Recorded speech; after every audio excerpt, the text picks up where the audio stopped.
A trip to the Belanglo State Forest began as a 17th birthday celebration with friends. He's walking down singing and he was just so happy, and that's the last time I've seen him. But what happened during the course of that evening was nothing short of horrifying. The incredible capacity for evil of people who were so young, I think, is what made this case so chilling. But tragically, this was not the first time the Belanglo State Forest had been associated with evil. Nobody could believe that another generation of Milats were involved in these kind of killings.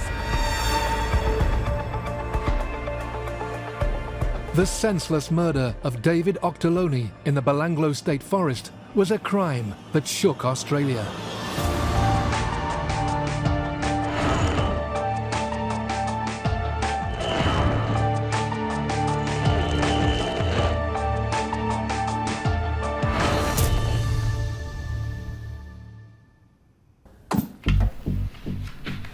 When I met Chase Day, I was in the Mooram at Bargo Police Station.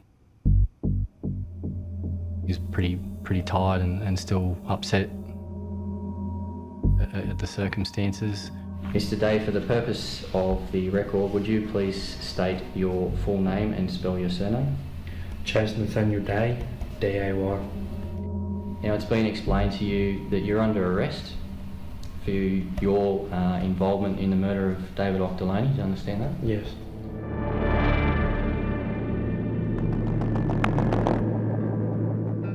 Chase Day told the police that he had gone to Belanglo State Forest with two friends and that he had witnessed a murder. And I said, "What are you doing this for?" And he said, "You stay the fuck out of it and get back in the car." And I did what he said because I didn't want to get hit.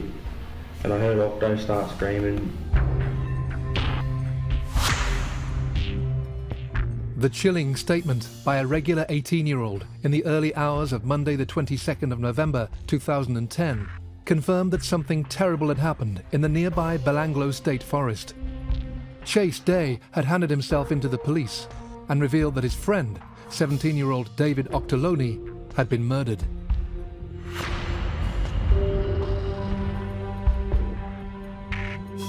In 2010, David Auchterlonie was just a normal teenager, growing up in the small town of Bargo, New South Wales.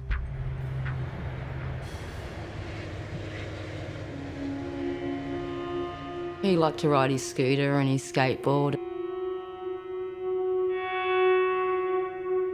His motorbikes and push bikes, play PlayStation, yeah, just have fun. Although close to his mother, David grew up in the family home of his grandparents. When he was little, he was a beautiful baby. He was no trouble whatsoever. And when he first of all came to me, he came for a short stay, and as his parents went different ways, his stay with me grew longer. He was just happy and loved life and enjoyed it, and it was just good to be around and to have someone like that in your life. Everybody was his friend, you know, everyone was his friend. And he never seen the bad in anyone. Yeah, David was very trusting with a lot of people and would give them a chance and, you know, hang out with them and see what sort of people they were and hope that they didn't do wrong by him. David Auchterlonie belonged to a close-knit group of local teenagers who used to hang around in Bargo. The group included Chase Day, Cohen Klein, and another young man who stood out from the others. When David was up at his mother's place one day, David said to me, "Nan," he said, "you remember Matt?" And he came right up to my face and he said, "Do you know who I am?" And I said, "You're Matt Milat." He said, "I am not." He said, "My name's Matthew Milat." Matthew was in fact born Matthew Milat, and at some stage he had changed his name.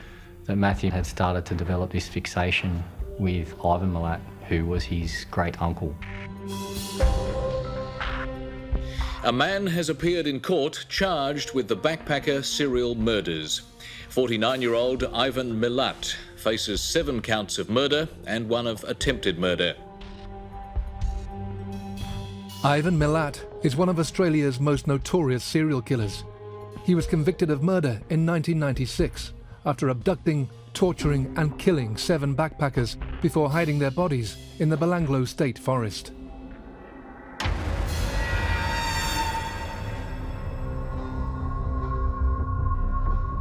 Ivan Milat picked up all of his victims, the police think, around about the same place on the Hume Highway. He stabbed them in the back to paralyse them so they couldn't run away. One of the German backpackers, Anja Habschied, she was beheaded. He used others for target practice, and there was evidence that some of them were sexually assaulted as well, including some of the male backpackers. And then he buried them just next to a log in the Belanglo State Forest. And the police don't think that these 7 backpackers that he killed were the only ones. They continued their investigations, and there are at least another dozen women who went missing, believed murdered, whose bodies have never been found. Rather than shying away from his relative's chilling history, Matthew Milat almost idolised his uncle Ivan and would actually brag about his connection. Matthew Milat started to talk to his friends about how he thought of Ivan Milat, that he would often want to go to Belanglo State Forest to have a look at the plaques and the sites relevant to the backpacker murders. And that really put people off Matthew Milat, really started to send out warning signals about his mindset, his frame of mind.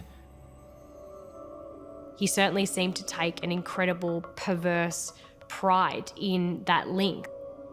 A lot of other Milat family members had changed their name to avoid the association, but here we had someone who was absolutely hell-bent on being associated with this family and with this crime.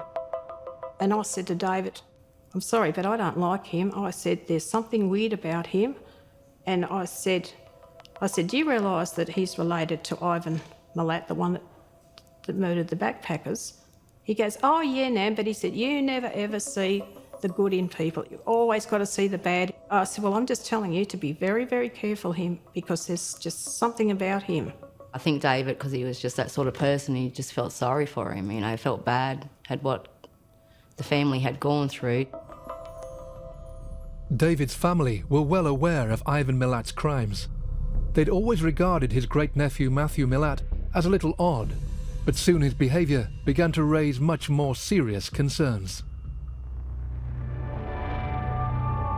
And one day Matt Milat had pushed David, and I've come out and I said, what's going on out here? And I said to David, I said, you go inside. And I said to Matt Milat, you get in your car and you go home.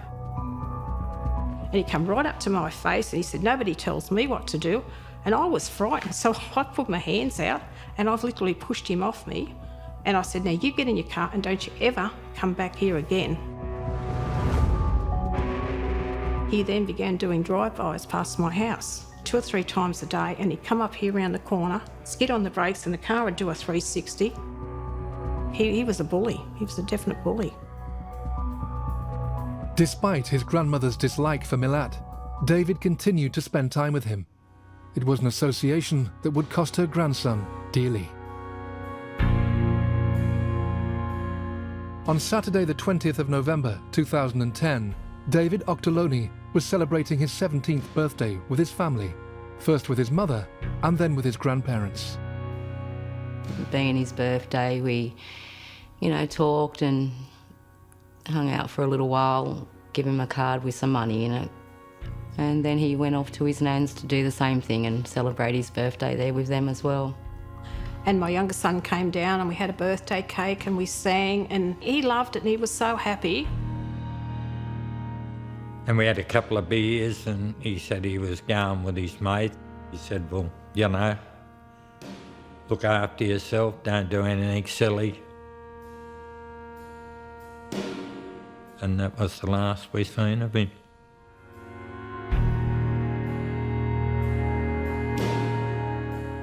David's plan was to meet up with 3 friends, Chase Day, Cohen Klein and Matthew Milat, to continue his birthday celebrations.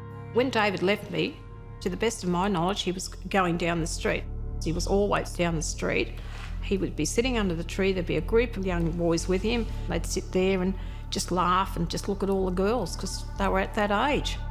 And there was no reason for me to think otherwise. However, David never made it to his usual hangout. Matthew Milat had other plans in mind. He wanted to go to the Belanglo State Forest.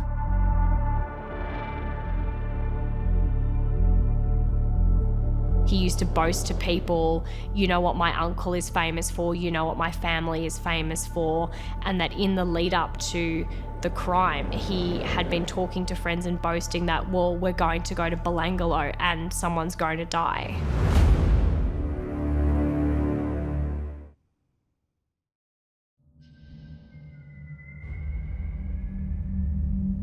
Belanglo State Forest is a dense pine woodland of around 4,000 hectares. It lies about a 40-minute drive from the town of Bargo in New South Wales. Since the early 1990s, it's become synonymous with murder. The Belanglo State Forest is probably one of the most notorious sites in Australia. I've spoken to a lot of people who've been there. It's just an eerie place to be by virtue of what everyone knows or believes has happened there.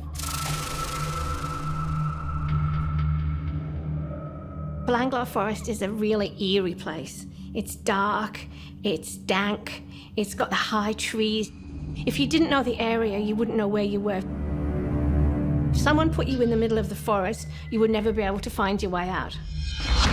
Matthew Milat was for some time asking for people to come with him to go and visit the sites that were notorious now as a result of his uncle.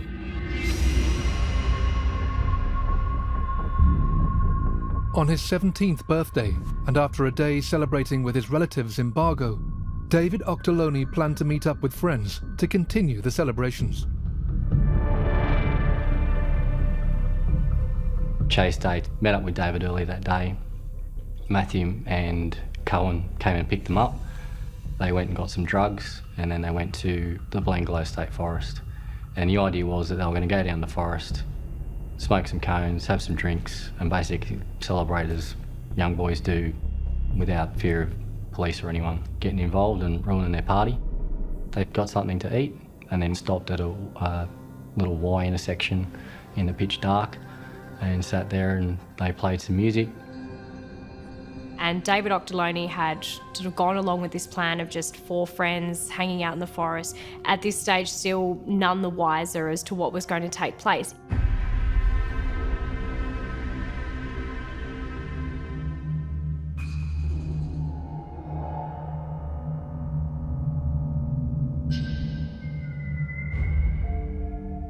I hadn't heard from David for 2 nights, and I thought, this is highly unusual. David definitely rings me, whether he's stranded, hungry or what. On Sunday I tried to ring him. I couldn't get through. So on the Monday I tried again and I again couldn't get through. The mystery surrounding David's disappearance would be solved that same day.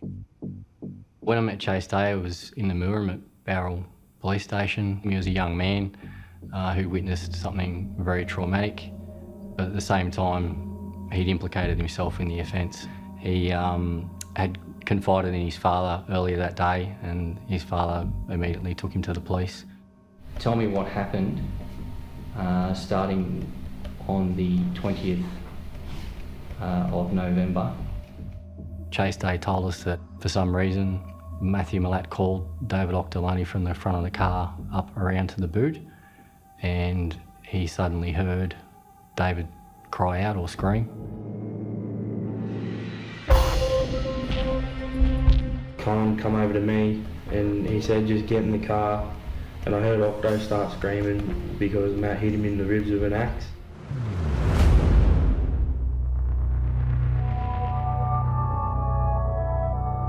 And then he saw Matthew Milat with an axe chasing David Auchterlonie around the car. And he said, lay down. And Matt, Auchto was like, don't do this, man, like crying, saying he was sorry. There wasn't a lot of light down there apart from the headlights, So he says that he didn't physically see much of the assault at all. Mostly just the verbal exchange that he could hear. But I could hear Auchto like crying and screaming, telling Matthew to stop. And then he laid Auchto on the ground, and all I heard was Matt saying, move your hands, and then I didn't hear anything hit Auchto, but he just went silent.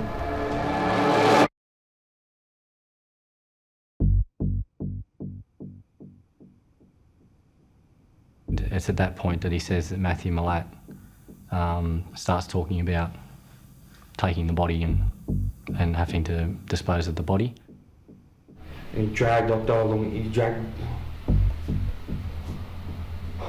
dragged him along the ground. Did Matthew say to you why he wanted David dragged into the bush? So he wouldn't get found.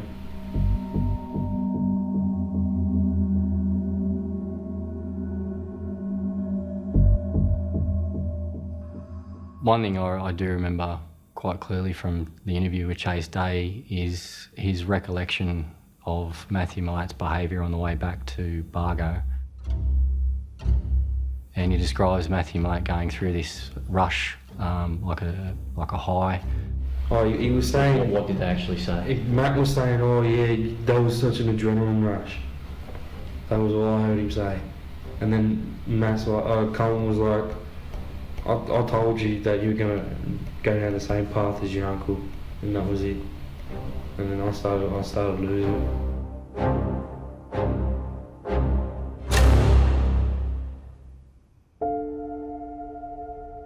Just hours after Chase Day gave his statement, David Auchterlonie's body was discovered by police, where it had been hidden in the Belanglo State Forest. Shortly afterwards, his relatives were told of his death. And then I got a knock on the door, and there's an officer from the Goulburn police station. He said, oh, there's been an accident. And they said, now we want you to go down and identify the body. So we've gone down, and they've said to us, can I stop? I rang his grandparents' phone number, and his uncle actually answered, and I said, hello, is David there? I've been trying to ring him and I just can't seem to get through. And his uncle just turned around and said to me, no, Donna is not with us anymore. And we went down to Bargo to identify the body. That was horrible because all I could see, it was his eyes were wide open, and they were just staring. Just help me. That's all I remember seeing. I think I was still in shock at the time. I think I held it together till the funeral. Yeah, that's... They wouldn't let me touch him or hold his hand or kiss him or say goodbye because they didn't want me to interfere with the evidence. And even though I said, yeah, but it's me, like, I'm his mum, I had to stand back and say goodbye to him and tell him that I loved him and that I was sorry. And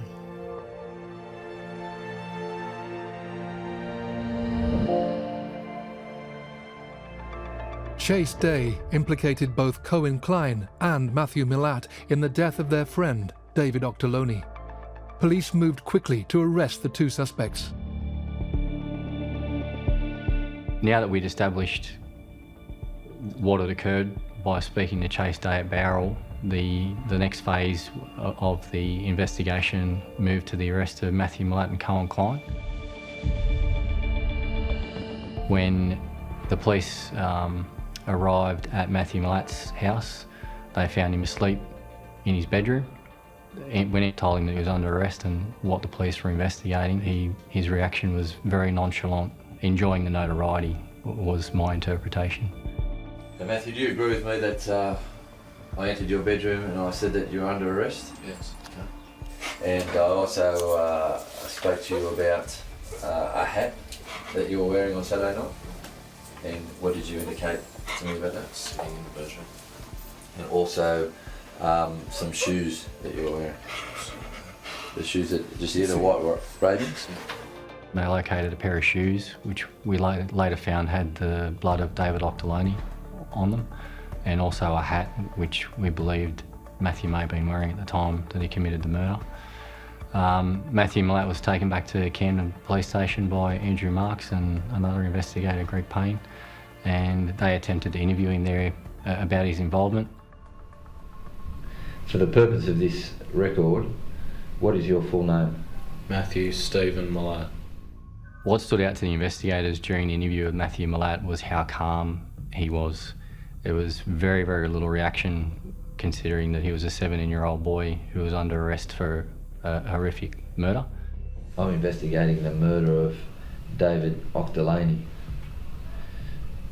who was killed on Saturday, the 20th of November 2010 at the Belanglo State Forest. Do you understand that? Yes. He was supported by his grandfather, William Milat, and he was quite protective of Matthew. Where were the clothes that you were wearing on Saturday night?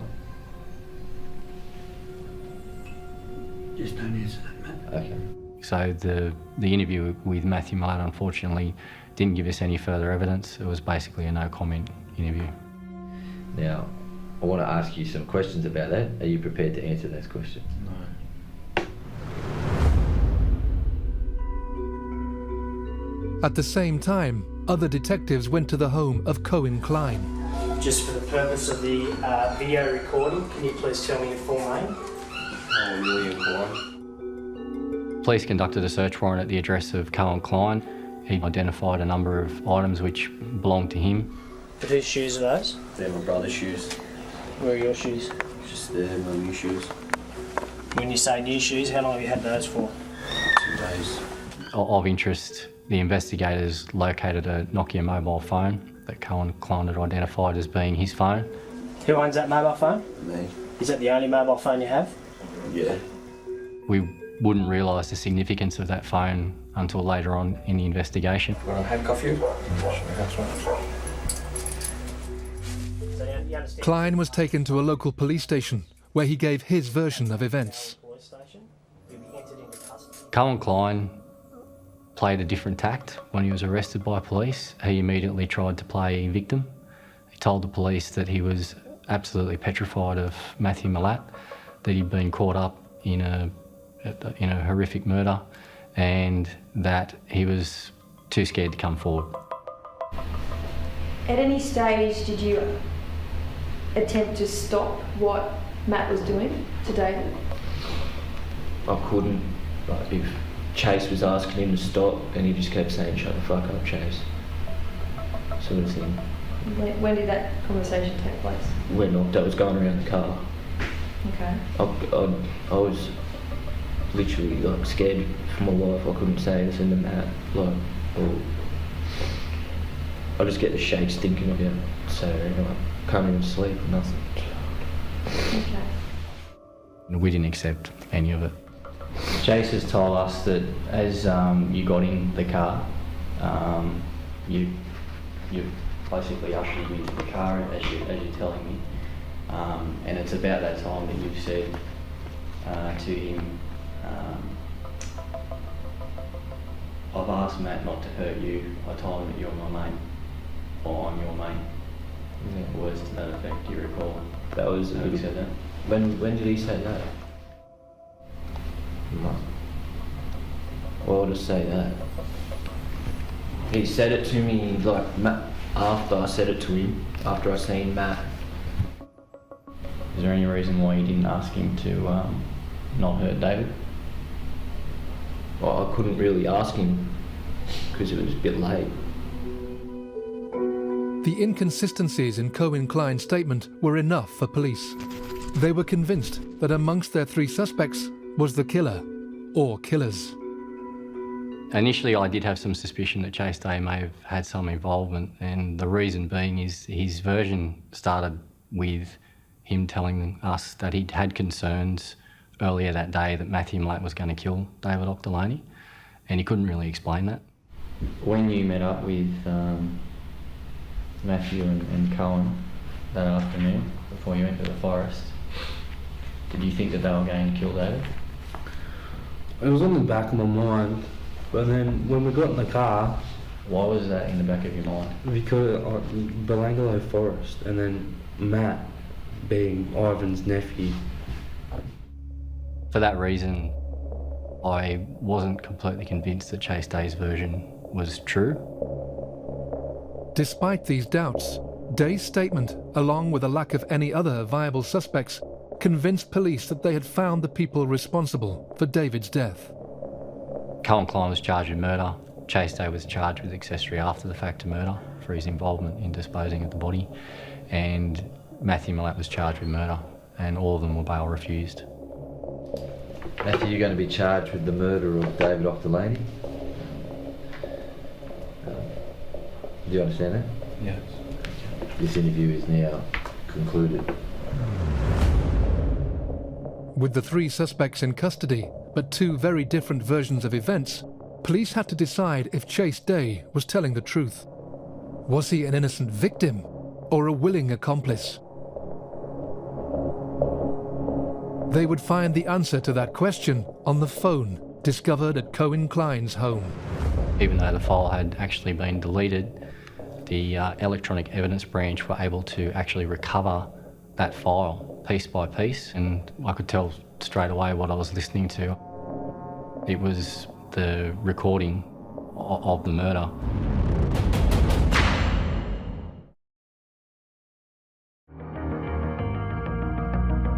Detectives investigating the brutal murder of David Auchterlonie in the Belanglo State Forest had discovered a mobile phone at the home of one of the suspects, Cohen Klein. We're going to take that mobile phone that the Cohen's identified as his.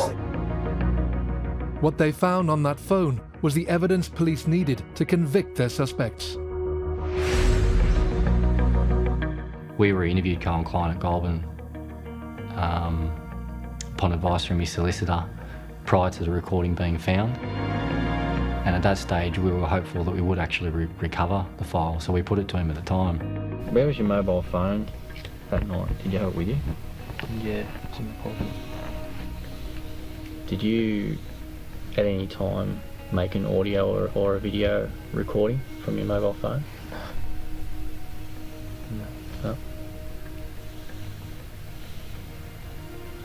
You're in possession of your phone at all times that night, were you? Yeah. Okay. He reacted as though he didn't know what we're talking about. The recording would prove to be the vital piece of evidence in the case. Over 14 minutes, the final horrifying moments of David Auchterlonie's life were played out. Due to its graphic nature, the recording has never been made public. When the recording starts, you do see a brief glimpse of video of David Auchterlonie leaning into the driver's seat of the car, preparing a joint, and the boys are talking about the fact that he's not doing a really good job of it.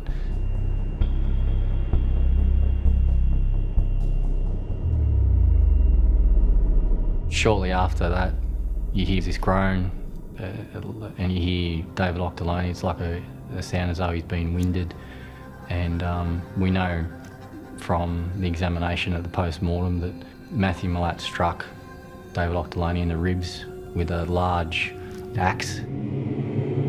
What was Matthew saying, if anything? Stop running. Well, I want to talk to you. David Auchterlonie has fallen to the ground. You hear Matthew Milat basically proceeds to taunt him for minutes. It goes on. And Chase Day is begging for David to be left alone, wanting to intervene. And I said, what are you doing this for? And he said, you stay the fuck out of it and get back in the car. And I did what he said because I didn't want to get hit. And I wanted to be there for Octo, but there was absolutely nothing I could do.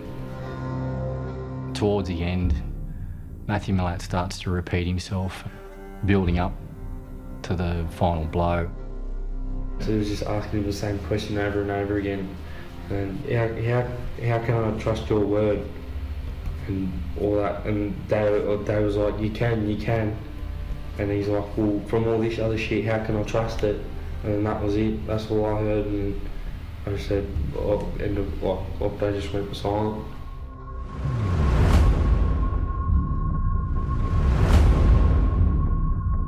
Hearing David's last breath, and it's very chilling sound.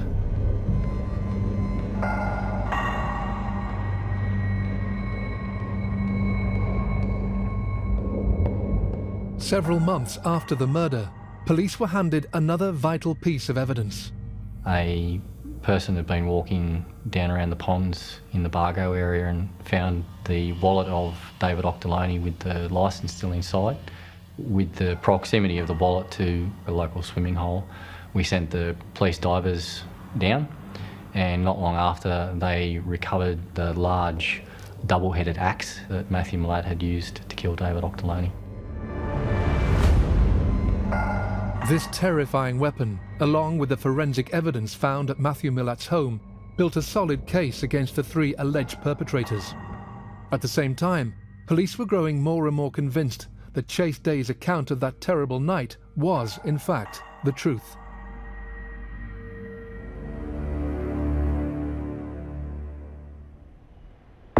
In September 2011, the charges against Day were dropped, and he was called to give evidence in court. We spoke with the Director of Public Prosecutions about Chase Day. It was clear from that recording from the mobile phone that he was under duress at the time. So Chase Day had the charges withdrawn, and at the time of the sentence hearing, he appeared as a witness and assisted the prosecution in providing evidence against Colin Klein and Matthew Milat.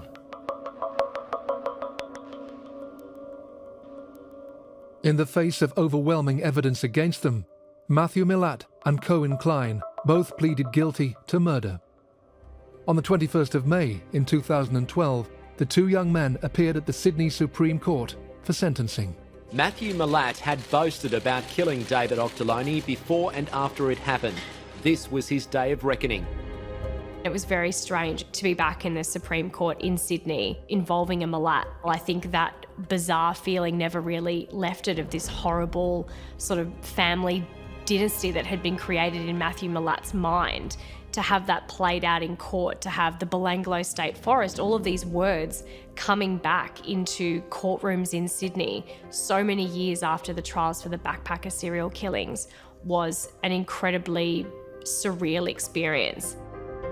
So the public reaction to this case was one of horror and outrage because of the age of the victim, because of the age of Matthew himself when this was committed, the use of the battle axe, and I think just the horrendous nature of what happened.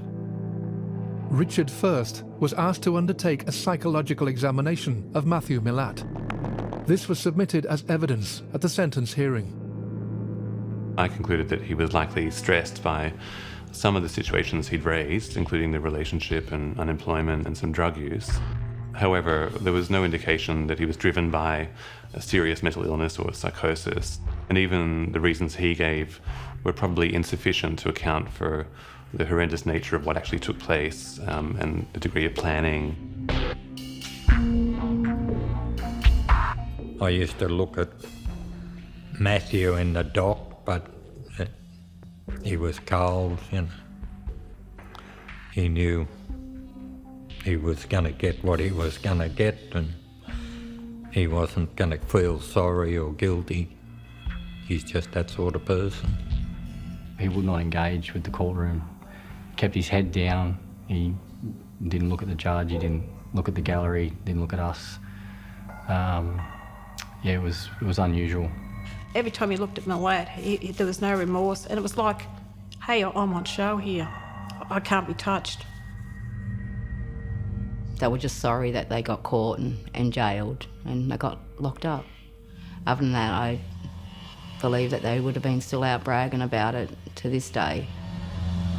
On the 8th of June 2012, Justice Jane Matthews sentenced the two young men for the murder of David Auchterlonie. It was clear to the court that this offence was a premeditated murder, that there was no real motive apart from Matthew Milat wanting to kill David Auchterlonie essentially as a thrill kill and to emulate his Uncle Ivan.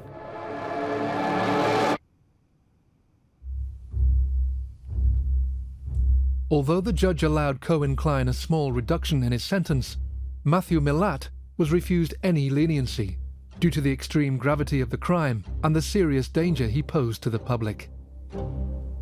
Justice Matthews handed down one of the most significant sentences for a juvenile that I'm aware of, and is definitely, as the legislation stands at the moment, one of the most significant sentences handed down to a juvenile, and that was 43 years imprisonment with a non-parole period of 30 years.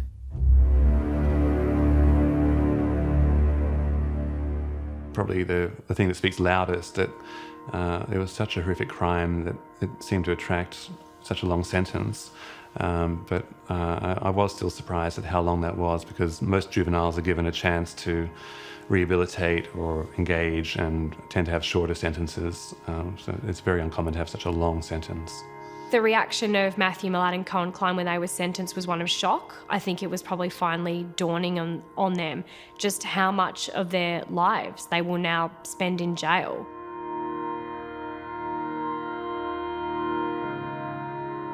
We were glad that they got as long as they did, but we still don't think it was enough.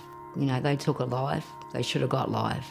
They should have been put in jail, locked up for the rest of their lives, never to be released. Although disappointed by the sentence, David's family hoped that the closing of the court proceedings would allow them to grieve in peace. But Matthew Milat had other ideas. During the sentencing, David's family were given a note written by Matthew Milat. Matthew Milat prepared a single-page handwritten letter of apology to the Auchterlonie family, detailing his regret for what had happened that night. But it was a letter that was wholeheartedly rejected by the Auchterlonie family, who saw it as nothing more than a ploy by him to avoid a heavier sentence. Although the note was dismissed by the Auchterlonie family, who saw it as completely lacking in remorse, this was not the first time Matthew Milat had written about David's death.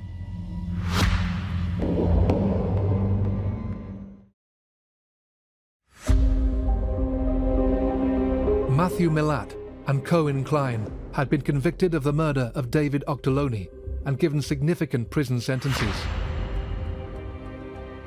As David's family were left to grieve in peace, Milat's own writings in custody began to reveal more about the mind of a killer.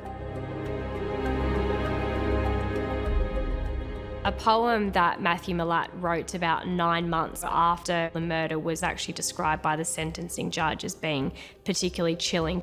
To think that a teenager was capable of writing such brutal violence, and the images that were raised in the poem were really incredibly haunting. This was a poem written by Matthew Milat called Your Last Day. Click clack, hear that, stopping in the middle of the track. Are you getting nervous in the back? Should be you're getting whacked.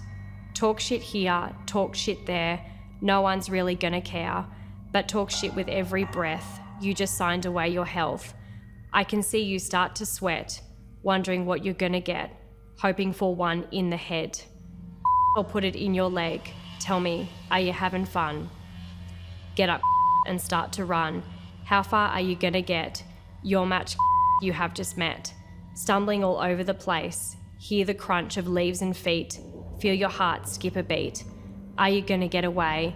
No hope, kid, this is your day. The day that you won't be found 6 feet underneath the ground. It really, in my view, speaks to the person who is in a way glorifying, if you like, the events or reliving them. It's a deeply worrying sign that there's a poem like that written. In July 2013, the friends and family of David Auchterlonie were even more incensed when his killers appealed their sentences.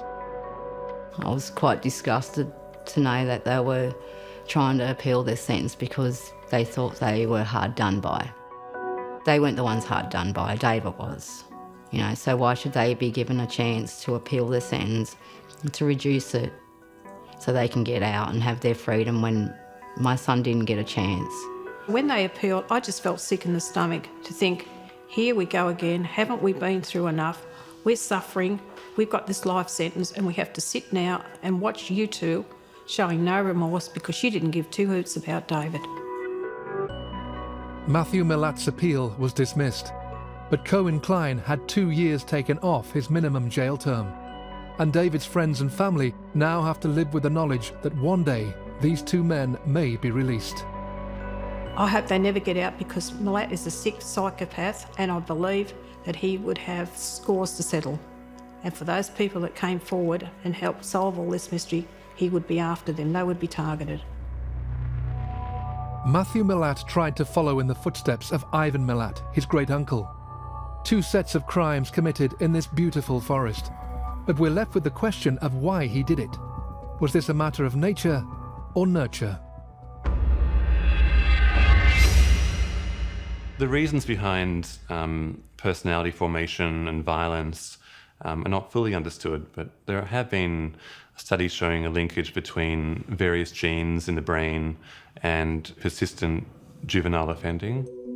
Certainly Matthew Milat seemed to hint that he saw that he was fulfilling some sort of family destiny by boasting about, you know what my family is famous for and you know what my uncle did there. But it is hard to imagine that someone did this to make a relative who he barely knew proud. I think this was just a case of two very bad young men who did it for nothing more than seemingly their own entertainment. And I think that's what makes this case just so incomprehensible. In the aftermath of this terrible tragedy, the Auchterlonie family continue to honour David's memory. He was well liked and there's still people that remember him. Sandra and I had a plaque put on the local skate spot. He spent a lot of time up there, chilling out, riding his skateboard or his scooter. David's death, it rocked the community. It was horrific, and everywhere we went, people were crying and we'd have people coming up to us. It just brought us into the spotlight and we didn't want that.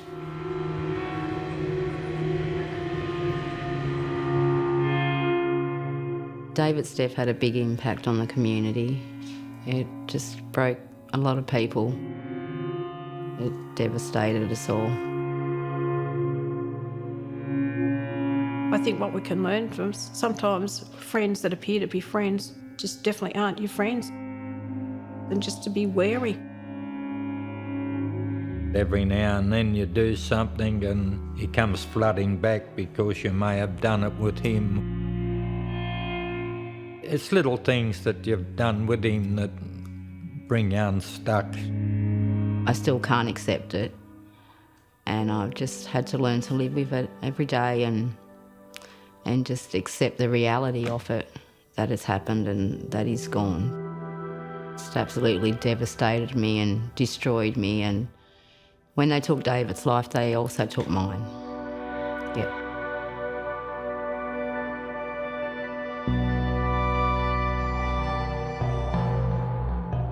The thing that always strikes me about this case in particular, having worked at homicide for a number of years, is that this was a thrill kill. For me, it's hard to rationalise an offence where a young man, a 17-year-old boy, murders another 17-year-old boy for fun. This is certainly one of the absolute worst crimes that I have ever heard of. The violence, the callousness, the youth of the two people involved, Matthew Milat and Cohen Klein. I think it absolutely was a case that shook Sydney, shook that area near Belanglo again, and obviously because of the notorious Milat name, certainly shook Australia as well. The information that we had from our investigation into Matthew Milat was that he was going to kill again.